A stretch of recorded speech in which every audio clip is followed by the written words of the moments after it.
on Maschine Masters. My name is MGTheFuture, and today we will be doing What Would Producer Do? Today I'm going to feature a track by Lil Uzi Vert from his latest project, Luv Is Rage 2. The track will be called The Way Life Goes. This particular track is produced by Don Cannon and Ike Beats. In fact, I think Don Cannon is just executive producer of this whole project. So this particular instrumental is by Ike Beats. And this track samples or borrows from another track by a London group called Oh Wonder, and from their song called Landslide. So I want to check this out, kind of reverse engineer it a little bit, kind of give you some tips, and also just give you some insight on what's going on. But like last week's video when I was dealing with XXXTentacion, they are I'm finding a trend that they're sampling from chill music, and chill genre is a lot of different stuff. Trap can be chill, hip hop could be chill, a lot of pop could be chill, but basically the term chill shows up in a lot of playlists on YouTube and Spotify where people use this kind of music to study to. And when I looked up these songs from last week and this week, they're all on the same playlists and all on the same YouTube channels. So it made me think, is that becoming the new norm? Is that the new vinyl? Is that the new way to do it? A lot of urban producers are just going to these popular YouTube channels and sampling the popular songs, and then the artist is just paraphrasing or harmonizing words that are already there and then adding their own verses. If so, what do you guys think about that as a culture? Hip-hop not just sampling anymore, but actually hijacking songs, so to speak, to put some bass under and just riding out. I'm not the jury or judge on it, but I think it's very interesting that this is the second song in a row that all follow that same pattern. But let me play Uzi Vert's first and then play the original so you guys get a better idea of what I'm talking about. No, you're sad and tired, you got nothing left to give. You'll find another life to live. I know that you'll get over it. I know your hope is heavy, but you'll get over it. You'll find another life to live. I know you'll get over it. So it's almost the same. So even in breaking this down, there's really not too much to do, but I'm still just going to go through the processes of things to show you guys how this kind of track could have been assembled. First, let's start with just a basic drum loop. I want you guys to check this out. I'm using a kick, a snap, and an open hi-hat. I'm using impulse. Here's the simple pattern for that.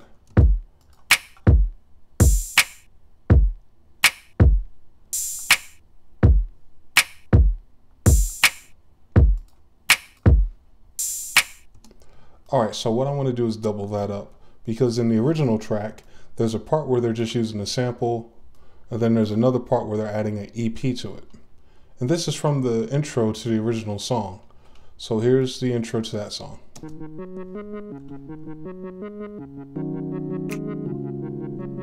you hear the snap's already in it. In fact, the kick's already in it as well. So it's nearly an identical beat. So I'm having a feeling the producer did something like this. They took that intro part, looped it up a bit, and then when it's time to bring more emotion into it, they took the EP part to make it something like this.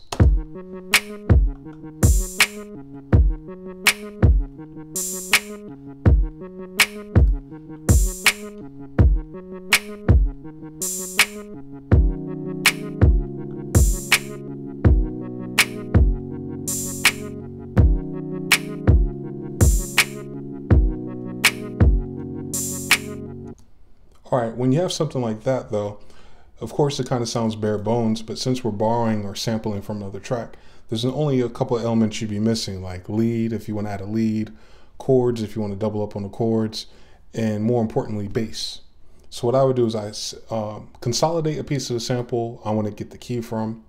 In this instance, where the EP is on, right click, convert the harmony to a new MIDI track. And what will happen is it'll give us a readout of the chord data. Sometimes you can make sense of it, sometimes you can't. I'll fold it And you'll get a general outline of the chords here, but you'll notice in some of these loose notes, that's the actual melody of the synthesizer. What I look for though is the root notes.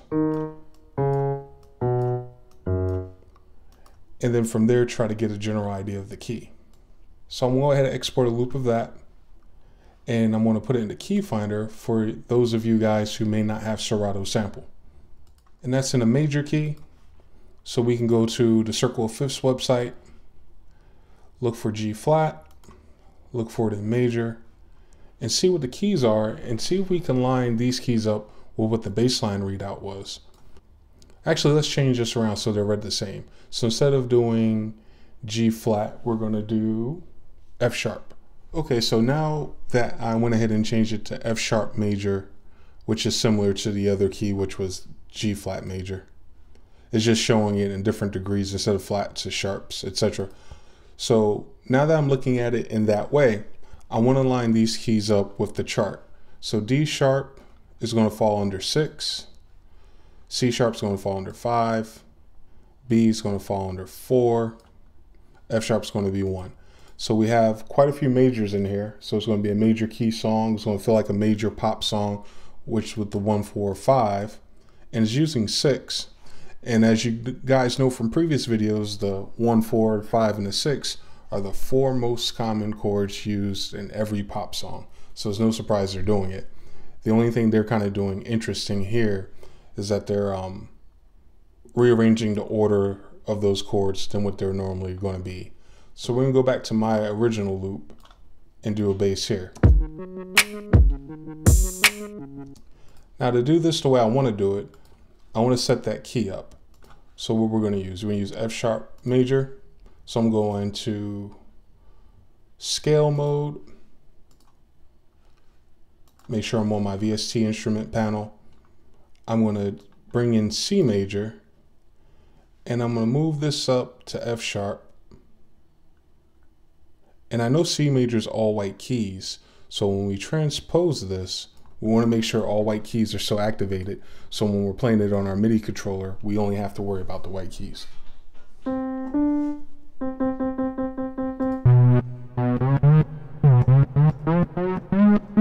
Another thing that's kind of off about that is that when I hit C, it's not the 1. It's starting in the middle of the scale.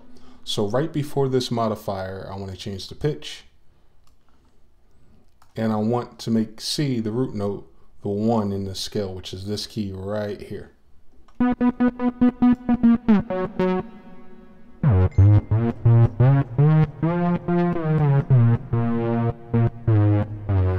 So I changed the steps. So it actually threw this off. So I can change it back.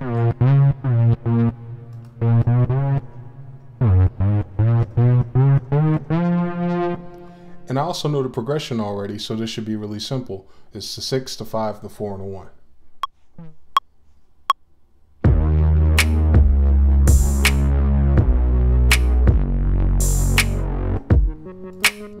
So that's simple enough. Simple bass line, following the root chords of that chord progression that they're using. And we can double this up as well.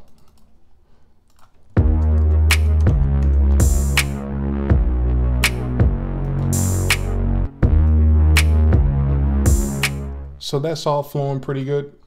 I want to go ahead and copy and paste these effects to my piano as well. So I'll go back to bass, hold Alt, drag this onto the piano, go back to bass, hold Alt, drag the pitch onto the piano as well, rearrange the order, and I should have the same exact thing going on.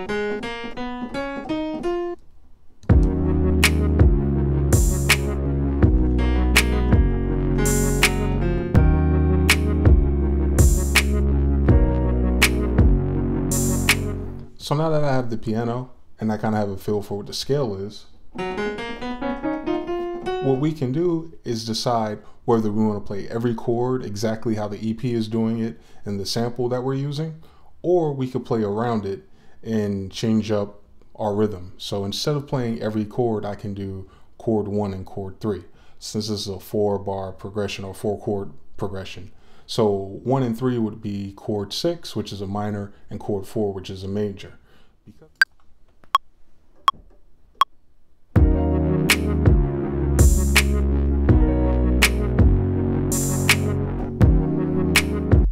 And that's real simple.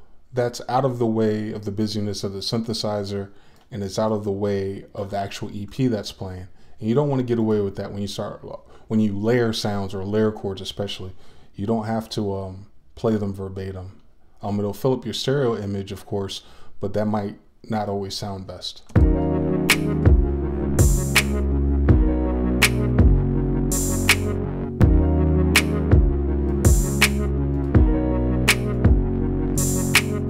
So let's see what other elements we can add to this just for fun. Probably a lead type instrument. So give me a second to figure that out. All right, so I got a decent lead from Sylenth. I'm gonna go ahead and copy and paste those MIDI effects over as well, kind of how I did earlier. And I'm gonna try to follow the same formula as well for the lead, since I know what my main chords are, which in my case, I'm picking 6, which is a minor chord, and I'm picking 4, which is a major chord within the scale of a F sharp major.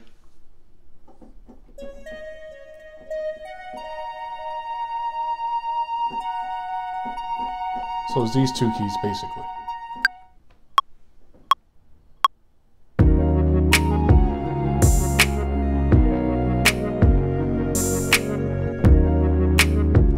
And I'll loop that around as well. I'm not going to quantize the lead because it does not need to fall on any perfect downbeats. It's kind of airy, it's in the background, so I don't need to worry about the timing as much.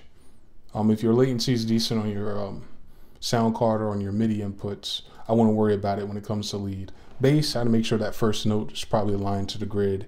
Chords, depending on how important they are, like if it was a full-on piano performance or guitar performance, I'll probably quantize that a bit to make sure it's close to the downbeats. But when it's secondary and third level chords and pads and stuff, I don't worry about quantizing at all.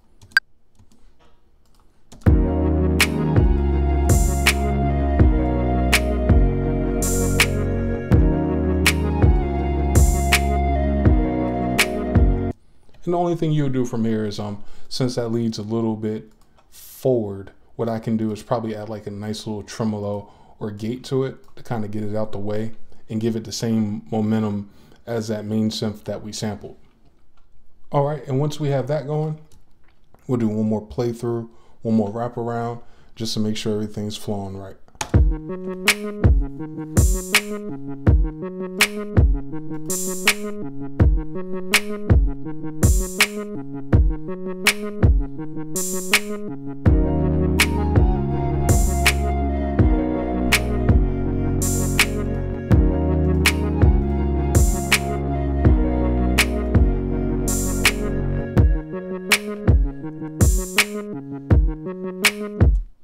All right, so that's pretty much it for this particular track.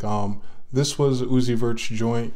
What was the name of that? The Way Life Goes. This was produced by Don Cannon and Ike Beats, which is a type of remix of an instrumental produced by the duo O Wonder out of London.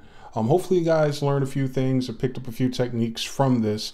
The most important thing to apply this to is your own samples. And knowing that these producers and these new artists that are coming out, especially for our last freshman class, if they're going in a chill wave direction and they're sampling chill songs that already have hooks on them, I mean, that opens up a lot of possibilities if you're ever in a beat block or if you're shopping beats to these artists. There's tons and tons of other music just like this out there for you to experiment with. So these techniques you can apply to that. You can get the key from any of those songs. You get the bass line from any of those songs. And build around it. Add your own touches to it. You know, they kind of updated a little bit. They put some triplets and some hi-hats in this track as well. But the main thing is going to be the bass and the flow of the track. So hopefully this video will help you guys in the future if you decide to go that route. But anyway, I'm MGTheFuture. You can reach me on social media at MGTheFuture Also, be sure to follow at Maschine Masters. We're usually on Twitter and Instagram. If you have comments, questions, or concerns, leave them in the comments below. If you're not a subscriber, definitely subscribe. We greatly appreciate that. And hopefully catch you guys next time. Peace.